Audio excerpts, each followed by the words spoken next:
Hello, I'm State Representative Rosemary Brown, and welcome to the Legislative Report. I'm joined with Kathleen Sandt, who is the Public Information Officer at Delaware Water Gap National Recreation Area. Kathleen, we have a great day. Not a lot of sun today, but It's very nice. It's a true fall day.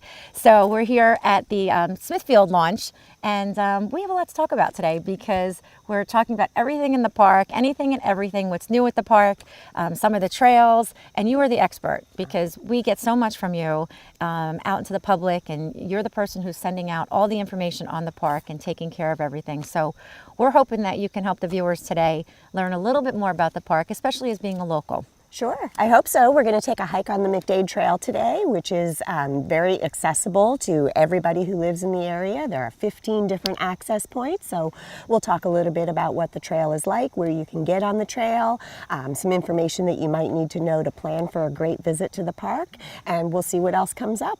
Yeah, it's great. You know, there's so much to the park, and we've talked about it a lot, and we know as my office and many people that come in and all the different initiatives you're doing, that I often think sometimes we have so much visitation coming in and we're such a tourism area from outside that sometimes our locals don't get enough usage of the park, and they forget almost of all the great things that they can do when they're not commuting, when they're not working, right. And when they have some time with their family to get away from the grind of everyday life. So right. Now here at the Smithfield launch, so there's a lot that happens here. So we might as well start real quickly. Sure. We just had some kayakers kind of step away from us, so we were hoping to see them with our shop, but they just left. But so tell us what at the Smithfield launch here, which is right off of River Road. And it's just north of the town of Delaware Water Gap. And so here at Smithfield Beach, we have a boat launch. So if you have a motorized boat, you can put your boat in here and go out on the Delaware River. Just downstream a little ways, there's also a canoe launch, and so you can put your canoe or kayak or raft or tube in at that launch. We also have a life-guided swim beach that's staffed during the summer months, and then there is access for the McDade Trail going in both directions, both north and south. So we're going to start out on the trail here today and head north for a little bit. The next access point would be about 2.5 miles from here, so we can hike a little distance and come north. Back. It's going north. Yep. So is there any hours here with the Smithfield launch for boating and canoes and kayaks? Is there hours where the gates open, closed?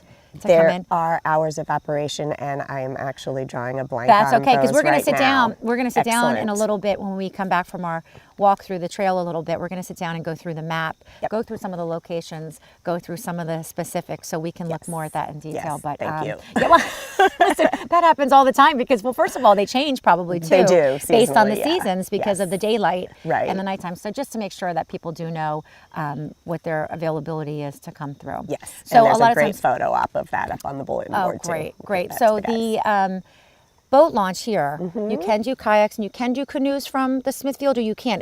You have to go to the other. It's just down at the other end. We try to keep the canoes separate from the motorized vessels, just because they've got to drive back in and out of the river, and it's a little bit unsafe. So we just keep them separated. But right here in the same facility, you can put in your canoe, you can put in your boat, you can go to our life-guarded beach area. There's a huge picnic area, and then again, there's that access for the McDade Trail where you can hike, you can ride a bike, and when the snow falls, you can even cross-country ski on the trail here.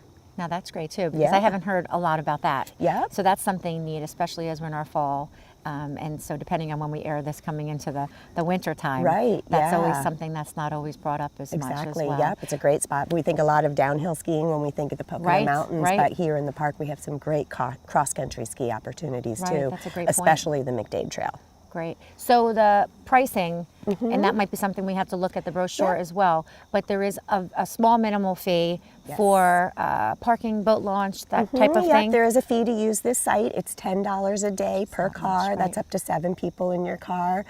Beyond that, it's $2 a person, or $2 a person if you just wanted to come and walk in or ride your bike in. So it's very reasonable, and all of that money that we take in from those fees that are collected stays right here in the park, and it goes back into maintaining these facilities, into paying for our lifeguards, our fee collection program, and things like that. So it does stay right here, and we do use it to improve the visitor access to the park. Wonderful, wonderful. Well, that's a quick overview of the Smithfield launch, and so we're going to take a little walk through part of the McDade Trail. Yeah, let's hit the trail.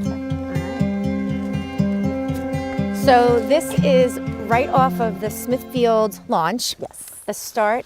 Well, it's not really the start of the McDade Trail, is it? Right. No, the McDade Trail actually starts at Hialeah Picnic Area, and it goes all the way up to Milford Beach, and that's where the end of the trail is. So would you say, like, from the Smithfield launch, we're more in the middle of the McDade Trail, no, or kind we're of beginning? about 2 miles from the start of the trail. The trail started 2 miles behind us, and so from here, the next access point is 2.6 miles ahead of us. So there are 15 different points, trailheads or parking areas where you can get on the trail, all up and down the Delaware River on the Pennsylvania side. So from River Road, there's a number of accesses, and then when you get out to Route 209 and continue north towards Milford, there are additional accesses along that route. And so between each one, so if I wanted to just do from here to the next one, 2.2 miles, that's really... That's about an average. I can then, that's really what most are, about 2 miles, until the next access point where if I want to get off or come back the way that I came. Yes. Either which way. Yeah, about every 2 to 3 miles there's an access point. So it's easy to get on, easy to get off, easy to find parking spaces. It's easy to do a long hike or a short hike. We do have people who come through and do the entire distance. We just had a 50K race that did the entire distance of the McDade Trail.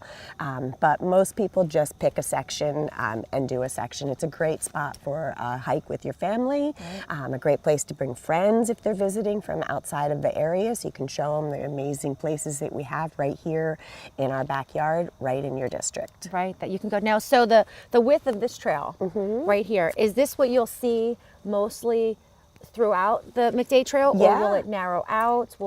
No, the McDade Trail is a nice wide trail. It's also a hard-packed gravel surface, and so it's ideal for riding a bicycle on. It's actually a trail that in some areas you can actually, if you've got a rugged wheelchair, you can use a wheelchair on parts of this trail. You can push a stroller. A lot of moms these days have those jogging strollers that are a little bit more rugged, and those will go smoothly on this trail too. So it's really great for getting everybody out. Little kids, big kids. And that's what I was going to ask you too, because that does come up, different sections on the McDade Trail, as you're saying, how long it is, and all the way up to Milford, and the different access points. So if your suggestion, and it's hard probably to suggest to everybody, but based on an age, and you would say, okay, to almost maybe 10 years old, is there a section of the McDade Trail that you would say probably not the best for 10 and under? I'd say anything is good, really, because you just take it at a different pace. There's no section of the McDade Trail that is so steep or so difficult that it wouldn't be able to be done. Just to keep in mind, there's a section, we call it the Owens Trailhead. It's just off River Road on the Freeman Tract Road. That section up to our park headquarters building has a little bit of a hill, and there's a steep section in there. But if you stay in the southern section here, not too bad. And if you go north of Bushkill, there's some really flat sections through the fields up in that area. So that's a great spot if you want to try it out first and see how it's going to go. Right, because I know that question comes up once in a while. Where can I take the kids with the bike? That, there wouldn't be a steep cliff, or there wouldn't be an issue, or, where for an older person it would be more flat. So that's kind of interesting. You say at the Bushkill, past the Bushkill point going up, it tends to be more flat. There's some flattened areas there. So those are great things for people to know. And we also have information on our website, and we'll give information about where you can find that. But there's information about each of the different sections and which ones are more or less difficult than others, so it can help you with your planning. Right, that's great. And so the bikes now, because it is packed gravel, so you really don't need a mountain bike as much as maybe people might think you would need on a trail, so to speak. So it's a lot like this. It's that hard-packed gravel surface, and so most bikes will work just fine on this trail. That's great. Is there anything else that you think people should know about when they're walking on a trail? Safety, and we'll talk about this too. We're going to sit down a little bit and go through the maps and everything. But is there anything else for a trail that you would say, timing wise too, before dark, to understand when, the sun goes down, when the sun goes up? for safety measures. Right, definitely paying attention, and the sun's going down a lot earlier now than it does in the summertime, so our days are a little bit shorter. So you definitely want to make sure you pay attention to what the timing time to you're walk out. and the timing to come Yeah, back. and about how long you think that's going to take. And the biggest thing that you can do is just be prepared. You can stop at park headquarters, or you can go online and get one of our trail maps so that you know where you're going. Make sure that you've got some snacks and some drinking water with you, some insect repellent, sunscreen if it's a warm day. One of the things that we like to tell people to do if you're going out on a hike is to make sure that you've told somebody else where you're going. We all have cell phones with us these days, but guess what? In parts of the park and parts And I of was the just going to forest, say, it's not always, right? you might So not be have careful. reception when you feel like you want it. So having that cell phone just in case you have an emergency. Charged. Charged, yes. would be good. Make Right. sure it's charged. But also letting other people know where where you're you are. going, what time you think you're going to be back, and that way you've got that safety net just in case.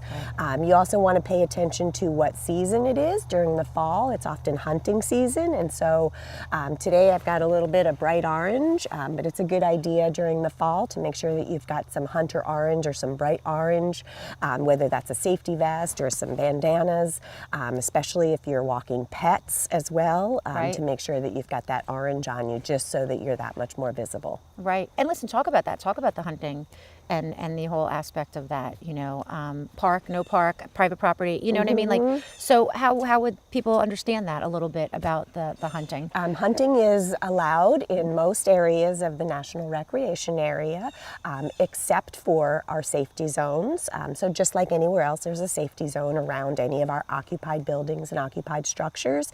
We also have hunting safety zones around some of our busier developed sites like Smithfield Beach. While you can hunt north of here in the fields, you can't actually hunt in the picnic area at the public Right. facility. Right. So we have information on our website again about any specific hunting regulations or closure areas. But other than that, most people should just be aware that hunting does happen in the park. There are different seasons changing and happening at all times. So during the fall months, it's best to just make sure that you're being extra safe, wear some orange so that everybody can see you. Very good. Very good, because I think sometimes people don't understand that there is hunting. Yes. And, and that they have to understand that it does depend on what Yeah. season it is, Yep. but there is hunting still allowed in many parts. Yes, and we are a national recreation area. Hunting is actually part of our enabling legislation. It's a traditional activity, and people have hunted this area for about 12,000 Very years big. since the Lenni Right. Lenape worked this and lived in this area. Right. So it is a tradition, and we do get a lot of people who come to the park for that recreational activity. And the same with fishing too. We'll see a lot of folks out there fishing. That's right. How about classes or instruction?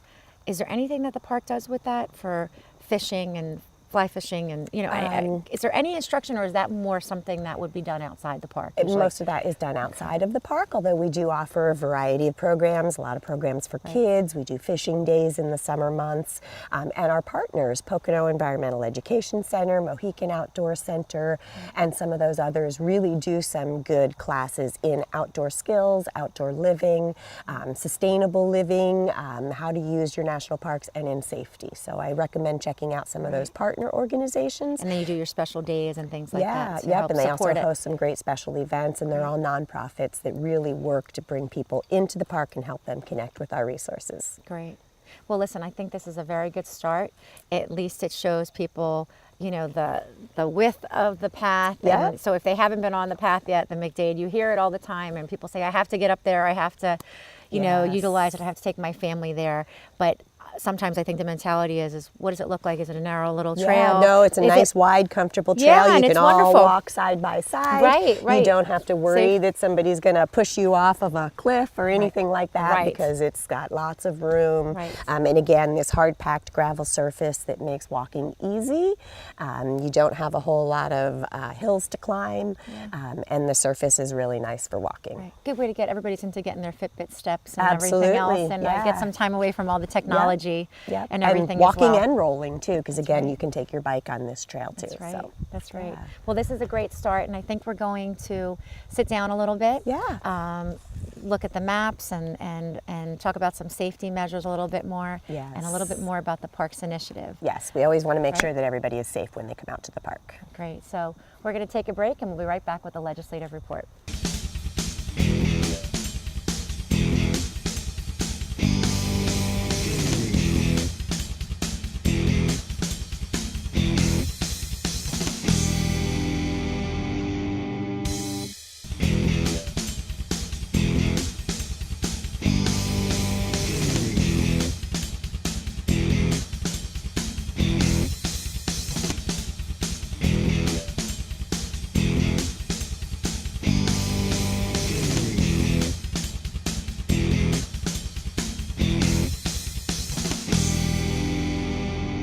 Welcome back to the Legislative Report. I'm State Representative Rosemary Brown, and I'm with Kathleen Sandt, the Public Information Officer for Delaware Water Gap National Recreation Area. That's a mouthful, Yes. right? It's a long title. Yes. And we just had a little bit of a small hike on the McDade Trail. We were at the Smithfield Launch, and so we're sitting down a little bit. Kathleen is full of information in regards to the park and everything that it has to offer. So we're going to just keep talking about everything that you know. Sure. And how to prepare people to come to the park and utilize the park the easiest, Great. the best way, and so that they really have all the enjoyment and no stress of Yes. of getting here, and also Yep. to know the rules Yep. and the regulations of the park, to respect nature and respect what the Park Service initiatives are. Yes, Which we, all very we important. briefly talked about a little bit off camera about the initiatives of the park. Mm-hmm. So let's just talk, because we sat down, you talked a little bit before about hunting when you're, to wear a little bit of orange during fall season, hunting seasons, and walking the trail. Mm-hmm. But you were talking a little bit about safety. Yes. So staying hydrated, which Safety is first. So Yes. continue on that a little bit, real Sure. quick. So some of the things you want to make sure that if you're going to come out and go for a hike, you want to make sure that you're prepared. Plan ahead and prepare, right? We all learned that if we were scouts at some point. So we want to make sure that we're doing that. One of the things that I recommend that you do is either visit one of our visitor centers, our park headquarters, or go to our website. And there you can find maps like this that show you where the trails are, where the attractions are. We also have a park newspaper, and that's also available on our website. And in there is a trail map for every trail that we have in the That's park, great, along with right. descriptions where the parking areas are, and a little information about whether or not they're difficult, and what you might see there if you decide to go on that trail. We also recommend that if you're going to come out and take a hike, again, especially if you're bringing family members with you, or even if you're just coming out by yourself, that you take those safety precautions. So make sure that you bring some water. Caffeinated beverages are not good to bring, but bring some drinking water. Make sure that you're staying hydrated. It's always good to have a little snack with you too, a healthy snack, just in case you get delayed, or you get a little hungry while you're out there on the trail and you need that little bit of an energy boost. Some of the other things that I always keep in my backpack with me, a little bit of insect repellent. We don't need it today, but sunscreen is always good to have. We're both wearing some good sturdy shoes today, so even though the McDade Trail is a nice hard-packed gravel surface trail, it's still good to make sure that you're wearing sturdy shoes instead of maybe a pair of flip-flops. Right. And so also we talked a little bit earlier about wearing orange during the fall. You can pick up an orange safety vest very inexpensively at locations throughout the area, or an orange bandana, just something to help make sure that you're visible, because it Notified. could be hunting Yeah. season. Just to keep in mind, there is no hunting on Sundays in our area, so you're okay if you come out on a Sunday. But make sure that you've planned ahead, that you've checked out the map, that you know about how far it is that you want to hike, where your parking areas are, and we always recommend that you let somebody else know what your plans are for the day too, because if your cell phone doesn't work when you're out here that's and you run into any trouble, it's really good to let people know that you're out here and where you're going. Yeah, so often probably everybody wants a little bit of peace and tranquility, and to just be alone for a little bit and take a nice Yes. little walk. But that's a really good point, because sometimes when you go to do that, you know, you're so much in the mode of just a little relaxation, you Yes. forget to let people know. Yeah, and it's you'll nice. be back, but you're going. Right, and here in the park it's great because a lot of places you don't have cell phone access Right. anyway because there isn't a Right. signal. So always good to just make sure somebody else knows, and then you can have your peace and Right. quiet while That's you take a right. hike, and everybody around needs. you. Everybody needs Yep. that a little bit. So you mentioned also to the visitor centers now. The visitor center, excuse Yes. me, visitor center in Bushkill Yes. is the main one, as you're coming into the park. And so the hours for that's probably like a 9 to 5 So park usually. headquarters is open year-round except for federal holidays, Monday through Friday from 8:30 in the morning until 4:30 in the afternoon. That is our year-round park headquarters building, and we have maps, and there are some books and souvenirs and things that you can purchase. You can talk to a park ranger there, and they'll help you plan your day, find out the information that you need. We also have Dingman's Visitor Center and Kittatinny Visitor Center and Millbrook Village in New Jersey. Those sites are open during the summer months, but during the rest of the year, you can always check us out at park headquarters, and of course online on our website and on Facebook. We're on Facebook too, so follow us on Facebook, and you can find out about all of the latest events, different things that are going on, what wildlife we might have seen that day. Lots of great things, and that's always changing And that was every interesting day. because you even said even this magazine is online. Yes, yeah, So- our newspaper. So you have all this trails in here, which is really great. Yeah. Because it even tells you the depth and everything else Yes, of it, yeah. the trail. So How long they are, how as we talked difficult about they before. are, where the parking areas are for the trails. Another thing that it shows you is all of our river access points. So if you wanted to get out on the river, there are a number of different launch areas. And so all of the access points are listed on here. If you want to get out on the river but don't have a boat to do it in, and you'd like to go out canoeing or kayaking, there are a list in here of those businesses in the surrounding area support that. that can rent to you, and they'll provide you with your rental, your gear, your transportation. There's also local businesses that are listed that will rent a bicycle. That's right. If you want to try it out and ride a bike on the McDade Trail, or if you're visiting the area and didn't bring a bicycle with you, there are local liveries and businesses that will provide you with the rentals that you need to be able to get out here and really fully enjoy the park. Right. And of course, if you've got your feet about you, you can just come on out and take a hike. Right. If you want to keep it very simple. Yes. Right. Yep.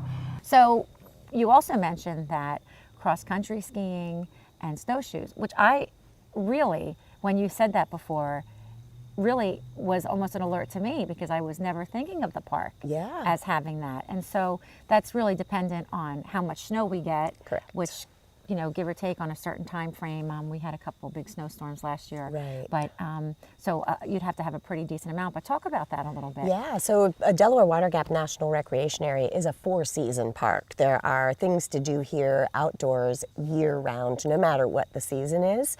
And so now we're moving into fall, and a lot of people are getting out to hike in the nice cooler weather.